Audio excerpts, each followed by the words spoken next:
One of the worst consequences of this redistricting war we see breaking out across the country is that it has provided a pretext for the governor of California to do what he has always wanted to do, which is to undermine the fairness of our elections in California by abolishing the Independent Citizens Redistricting Commission. Now, the governor and his enablers insist they're only doing this because of what's happening in other states. However, the Redistricting Commission itself was opposed by Nancy Pelosi, for example, who led the opposition to its creation and was opposed by the California Democratic Party. So nothing could justify what is happening in California right now. But they have grabbed on to whatever pretext they can in order to move forward with returning us, moving us backwards as a state to the era of partisan gerrymandering. Now, the problem for Newsom is that the voters of California are overwhelmingly opposed to this plan. How do we know that? Well, California voters have voted 3 times to support the Independent Redistricting Commission. And a poll just recently came out from Politico asking voters, do you want the commission to draw district lines or do you want the politicians to get that power back? And by a 2-to-1 margin, over 60% of Democrats, over 60% of Republicans, over 70% of independents said we want the commission drawing district lines. We don't think politicians should draw their own district lines. So to solve this problem, that is to say the public overwhelmingly opposing his plan, which does require voter approval, the governor has come up with a 2-pronged strategy, which is to disenfranchise voters and to defraud them. So first, while the previous votes to establish the Independent Commission and to affirm it were done by our full electorate, he's now just summoning a partial electorate in a low turnout off-year special election to try to overturn that decision. What's more, he's thrown out all of our election rules in order to accelerate and condense the election timeline unlike anything we've ever seen, so that the county registrars are unable to notify voters, as they usually would, that there's an election going on, so that the voter guide, at least at first, is only going to be available online, such that there will be fewer polling places and vote centers for people to actually vote in. So it is voter suppression through and through in an attempt to reverse the clearly articulated and repeatedly expressed view of the California electorate. But that's not all. For those voters who do turn out, the governor needs to make sure that they are unable to express their true will, or at least have difficulty doing so. And so that's where he has made use of yet another tool that is available to the one-party rule that we have in California, which is to commit fraud on the ballot itself. Now that might sound strong language. Fraud might seem a little strong, but it is not an exaggeration. The definition of fraud is lying to people in order to get them to act in a way that they don't want to act and that goes against their own interest. And so that's precisely what's happened here.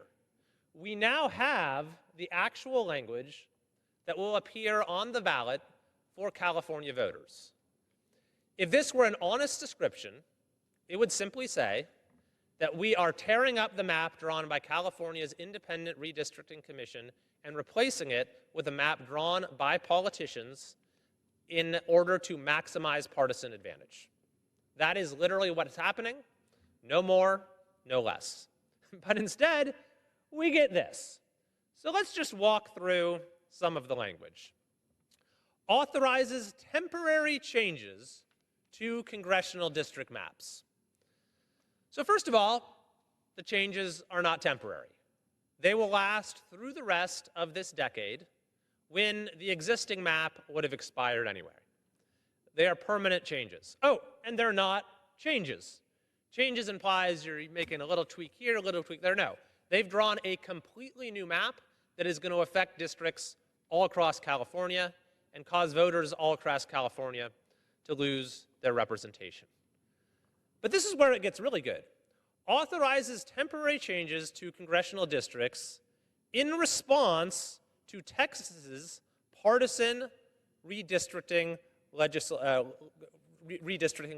amendment. In response to Texas's partisan redistricting. Authorizes temporary changes in response to Texas's partisan redistricting. So first, it is blatantly untrue. The initial version of this said that it would only take effect if Texas moved forward. That language was deleted. So this is taking effect, if it's passed, regardless of anything that's happened in Texas or any other state. So at this point, it is completely inaccurate and is in an attempt to simply smuggle some sort of argument or justification into a summary of the actual language. What's more, there's no mention anywhere of the fact that this is overriding the map created by California's Independent Commission. So if you just read it, at first glance, it's almost designed to read as if Texas has somehow come in and messed with California's maps, and we need to restore them to proper order.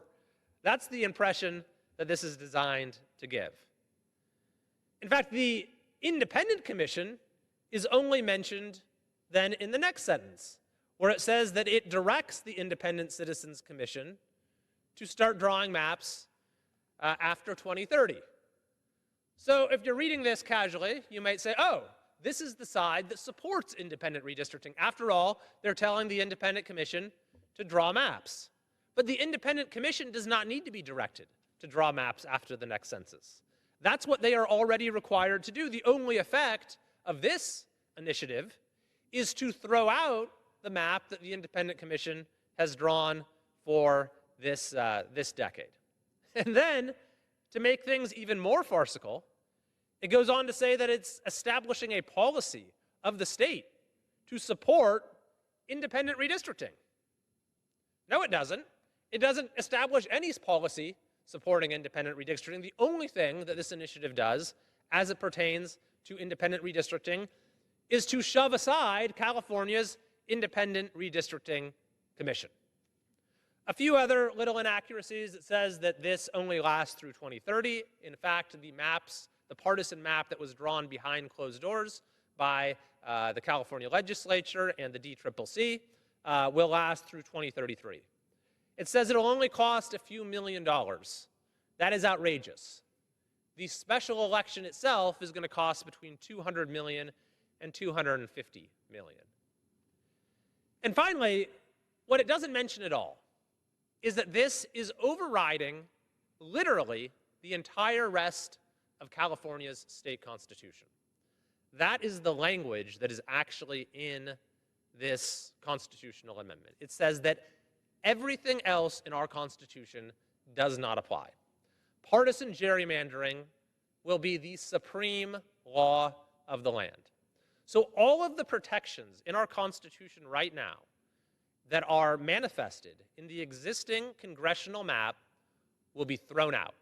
That means the protections where we had extensive public input in drawing the maps. Instead, this map was drawn behind closed doors in a matter of days. The protections that say that those who draw the maps are not allowed to run for public office.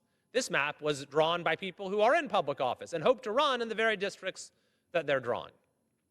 The protections that say that the district lines need to follow neutral criteria, like keeping communities together and cannot be drawn in the interest of partisanship or to favor or disfavor any politician. That is all thrown out.